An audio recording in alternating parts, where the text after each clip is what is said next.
আমরা অনেকেই কোরআন শরীফ বলি, তো কোরআন শরীফ এটা আল্লাহ পাক কোরআনে কোনো জায়গায় বলেন না, তবে শরীফ শব্দের অর্থ সম্মানিত বলা যায়, কোনো সমস্যা নাই, কিন্তু আল্লাহ পাক বলেন না। আল্লাহ পাক কি বলেছেন? বাল হুয়া কুরআনুম মাজিদুম ফি লাওহিম মাহফুজ। আল্লাহ পাক বলেছেন কুরআনুম মাজিদ। তিনি আরো বলেছেন ইয়াসিন ওয়াল কুরআনুল হাকিম। তিনি এখানে বলেছেন কুরআনুল হাকিম। তিনি আরো বলেছেন ইন্নাহু লাকুরআনুন কারীম। তিনি এখানে বলেছেন কুরআনুল কারীম। তিনি আরো বলেছেন তিলকা আয়াতুল কিতাবি ওয়া কুরআনুম মুবিন। তিনি এখানে বলেছেন কুরআনুম মুবিন। তো এই সব কথা আমরা রেখে আমরা চলে যাই কোরআন শরীফ বলা নিয়ে। বলতে সমস্যা নেই, বলা যায়, কিন্তু আল্লাহ পাক যেটা বলতে বলেছেন বা যেটা বলেছেন কোরআনুল কারীম, কোরআন মাজিদ, কোরআনুল মুবিন, কোরআনুল হাকিম, এই সমস্ত নামগুলো আমাদের বলার অভ্যাস করতে হবে। পারা যাবে ইনশাআল্লাহ? তো শরীফ বললে কোনো সমস্যা না, বলা যায়, কিন্তু আল্লাহ পাক বলেন না। প্রিয় হাজরিন, তো আমরা কোরআনের পরিচয় সম্পর্কে আমরা চলে যাই। এখন আমরা সকলেই কোরআনকে প্রশ্ন করব। দেখেন আমরা সকলে যে কোরআনকে প্রশ্ন করব, আর কিভাবে কোরআন তার নিজের পরিচয় নিজেই তুলে ধরে, কিভাবে দেখেন। আমরা শুরুতে যদি কোরআনকে প্রশ্ন করি, কোরআন তুমি কি সম্মানিত নাকি অসম্মানিত, কি তুমি? কোরআন এই প্রশ্ন শোনার সঙ্গে সঙ্গে জবাব দিয়ে বলে, শোনো, ইন্নাহু লাকুরআনুন কারীম, নিশ্চয়ই আমি এই কোরআন সম্মানিত একটি কিতাব। সুবহানাল্লাহ বলেন। তাহলে কোরআন সম্মানিত একটি কিতাব। আমরা আবার কোরআনকে প্রশ্ন করলাম, ও কোরআন, এই দুনিয়াতে তোমাকে কে নাজিল করেছে? কে তোমাকে সৃষ্টি করেছে? কে তোমাকে অবতীর্ণ করেছে? যখন আমরা এই প্রশ্ন কোরআনকে করলাম, কোরআন সঙ্গে সঙ্গে জবাব দিয়ে বলে, শোনো, তানসিলাম মিম্মান খালাকাল আরদা ওয়াস সামাওয়াতিল উলা। এই আকাশ জমিন পাহাড় পর্বত চন্দ্র সূর্য যে আল্লাহ রাব্বুল আলামিন সৃষ্টি করেছেন, ওই আল্লাহ রাব্বুল আলামিন আমি এই কোরআনকে অবতীর্ণ করেছেন। সুবহানাল্লাহ। তাহলে কোরআনকে কে অবতীর্ণ করেছেন? আল্লাহ রাব্বুল আলামিন। আমরা আবার কোরআনকে প্রশ্ন করলাম, কোরআন তুমি যে এই দুনিয়াতে এসেছো, কার মাধ্যমে এসেছো? তুমি কার মাধ্যমে তুমি এই দুনিয়াতে নাজিল হয়েছো? কোরআন সঙ্গে সঙ্গে জবাব দিয়ে বলে, শোনো, নাযালা বিহির রূহুল আমিন, আমি জিবরাইল আলাইহিস সালামের মাধ্যমে আমি এই কোরআন এই দুনিয়াতে অবতীর্ণ হয়েছি। সুবহানাল্লাহ। তাহলে জিবরাইলের মাধ্যমে এই কোরআন এই দুনিয়াতে অবতীর্ণ হয়েছে। আমরা আবার কোরআনকে প্রশ্ন করলাম, কোরআন তুমি যেহেতু এই দুনিয়াতে এসেছো, সবই তো বুঝলাম, তুমি কোন ভাষায় নাজিল হয়েছো? ও কোরআন, তোমার ভাষাটা কি? তোমার ভাষা কি তোমার?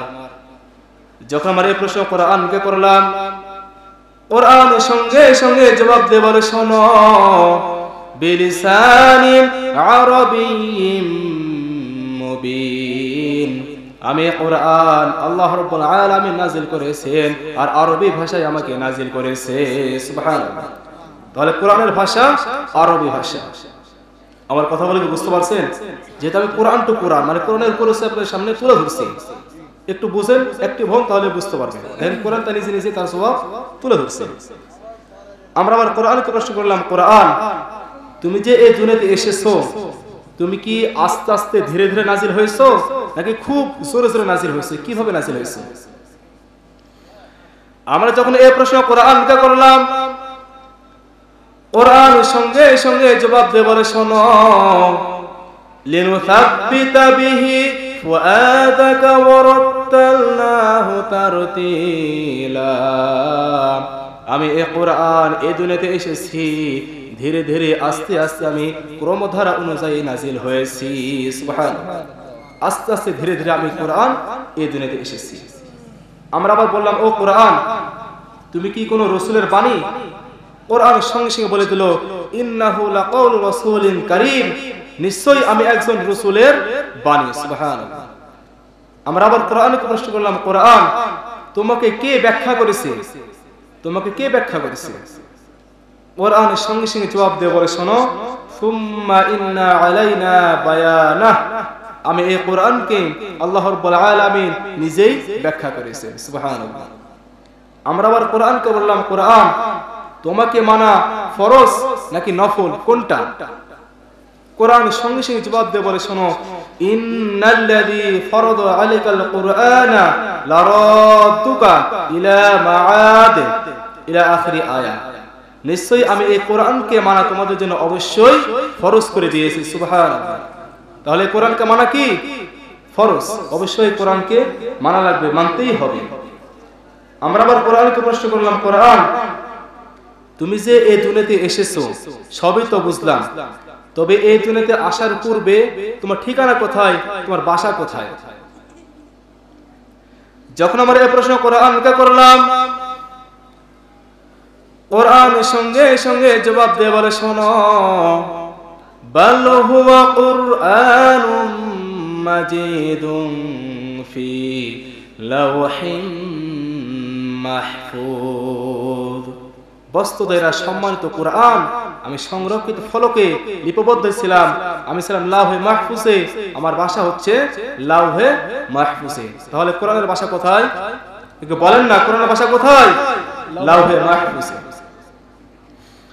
আমরা আবার কোরআনকে প্রশ্ন করলাম, কোরআন সবই তো বুঝলাম, তুমি যে এই দুনিয়াতে এসেছো কার উপর অবতীর্ণ হয়েছো, তুমি কার উপর নাজিল হয়েছো?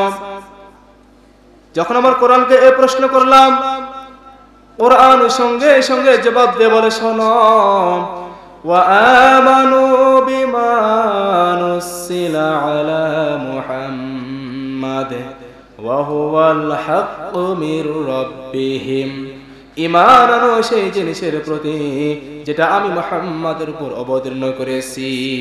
সুবহানাল্লাহ।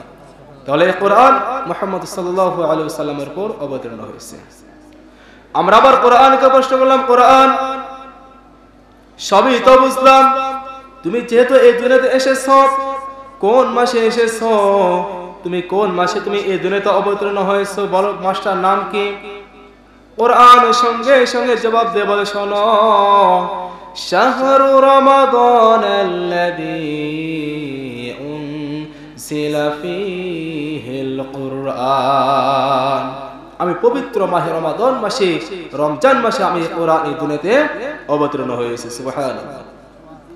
আমরা আবার কোরআনকে প্রশ্ন করলাম, কোরআন তুমি যেহেতু মাহে রমাদান মাসে এসেছো, কোন সময় তুমি এসেছো, রাতের বেলায় এসেছো নাকি দিনের বেলায় এসেছো, কোন সময় তুমি এসেছো? কোরআন সঙ্গে সঙ্গে জবাব দিয়ে বলে, শোনো, ইন্না আনসালনাহু ফি লাইলাতিল কদর ওয়া মা আদরাকা মা লাইলাতুল কদর, লাইলাতুল কদরি খায়রুম মিন আলফি শাহর, তানাজ্জালুল মালাইকাতু ওয়ার রূহু ফীহা বিইذনি রাব্বিহিম মিন কুল্লি আমর, সালামুন হিয়া হাত্তা মাতলাইল ফাজর। আল্লাহু আকবার বলেন। ইন্না আনসালনাহু ফি লাইলাতিল কদর, নিশ্চয় আমি মহিমান্বিত রজনীতে রাতের বেলায় আমি কোরআন এই দুনিয়াতে অবতীর্ণ হয়েছি। আমি কোরআন রাতের বেলায় লাইলাতুল কদরে আমি দুনিয়াতে অবতীর্ণ হয়েছি। আমরা আবার কোরআনকে প্রশ্ন করলাম, কোরআন তুমি যে এই দুনিয়াতে এসেছো, কেন এসেছো, কি জন্য তুমি নাজিল হয়েছো, কেন তুমি নাজিল হয়েছো? যখন আমার এই প্রশ্ন কোরআনকে করলাম, কোরআন সঙ্গে সঙ্গে জবাব দিয়ে বলে, শোনো, কিতাবুন আনসালনাহু ইলাইকা লিতুখরিজান নাসা মিনায-যুলুমাতি ইলান নূর। আল্লাহু আকবার। কিতাবুন আনসালনাহু ইলাইকা লিতুখরিজান নাস, আমি এই কোরআন এই জন্যই দুনিয়াতে নাযিল হয়েছি ওই সমস্ত মানুষদের জন্য মিনাজ জুলুমাতি ইলান নূর, ওই সমস্ত মানুষেরা অন্ধকারের মধ্যে পড়ে রয়ে গিয়েছে, এই অন্ধকার মানুষদেরকে আলোর পথে নিয়ে আসার জন্য, সঠিক পথে নিয়ে আসার জন্যই আমি এই কোরআন নাজিল হয়েছে। সুবহানাল্লাহ। অন্ধকার মানুষদেরকে আলোর পথে সঠিক পথে নিয়ে আসার জন্যই আমি এই কোরআন এই দুনিয়াতে নাজিল হয়েছে। আমরা আবার কোরআনকে প্রশ্ন করা শুরু করলাম, ও কোরআন,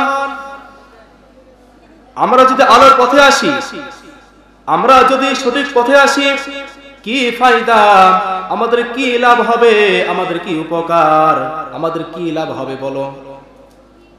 কোরআনের সঙ্গে সঙ্গে জবাব দিয়ে বলে, শোনো, ফামান তাবিআ হুদায়া ফালা খাউফুন আলাইহিম ওয়ালা হুম ইয়াহজানুন। আল্লাহু আকবার। আমি কোরআনকে যদি তোমরা জীবনের শুরু থেকে শেষ পর্যন্ত মেনে চলো, জীবনের সব ক্ষেত্রে যদি মেনে চলো তোমরা, তাহলে কি হবে শোনো, ফালা খাউফুন আলাইহিম ওয়ালা হুম ইয়াহজানুন, তোমাদের জীবনে কোনো ভয় থাকবে না, কোনো চিন্তা থাকবে না। এই কোরআনকে যদি পরিপূর্ণভাবে মানতে পারো, তাহলে তোমাদের ভিতরে কোনো ভয়, কোনো চিন্তা থাকবে না। সর্বশেষ প্রশ্ন আমরা কোরআনকে করলাম, সর্বশেষ প্রশ্ন, ও কোরআন, তোমাকে এতক্ষণ পর্যন্ত যা যা প্রশ্ন করলাম তুমি সব উত্তর দিয়ে দিলে, তোমার পরিচয় তুমি তুলে ধরলে, কোন মাসে এসেছো, কোন সময় এসেছো, কি জন্য এসেছো, আর তুমি আসলে কি বা লাভ, সবই তো বলে দিলে। এবার আমাদের শেষ প্রশ্ন হলো, আমরা যেহেতু মানুষ, আমাদের রাজনীতি করা লাগে, দল করা লাগে, তো তোমার ভিতরে কি কোনো রাজনীতি আছে নাকি? যখন আমরা এই প্রশ্ন কোরআনকে করলাম, কোরআনের সঙ্গে সঙ্গে জবাব দিয়ে বলে, শোনো, ওয়ানাজ্জালনা আলাইকাল কিতাবা তিবয়ানাল লিকুল্লি শাইইন ওয়া হুদাও ওয়া রাহমাতাও ওয়া বুশরা লিল মুসলিমিন। আমি এই কোরআনকে যারা আত্মসমর্পণ করবে, জীবনে মেনে চলবে, রান্নাঘর থেকে পার্লামেন্ট পর্যন্ত যারা মেনে চলবে, আমি কোরআন বলে দিলাম, তার জীবনের সকল সমস্যা আমি এই কোরআন সমাধান করে দেব। সুবহানাল্লাহ। সব সমস্যা আমি কোরআন সমাধান করে দেব। এই কোরআনে সব রয়েছে, রাজনীতি বলো, অর্থনীতি বলো, সমাজনীতি বলো, পারিবারিক নীতি বলো, রাষ্ট্রনীতি বলো, সব আমি কোরআনের ভিতরে সব কিছু আমি দিয়ে দিয়েছি। সুবহানাল্লাহ।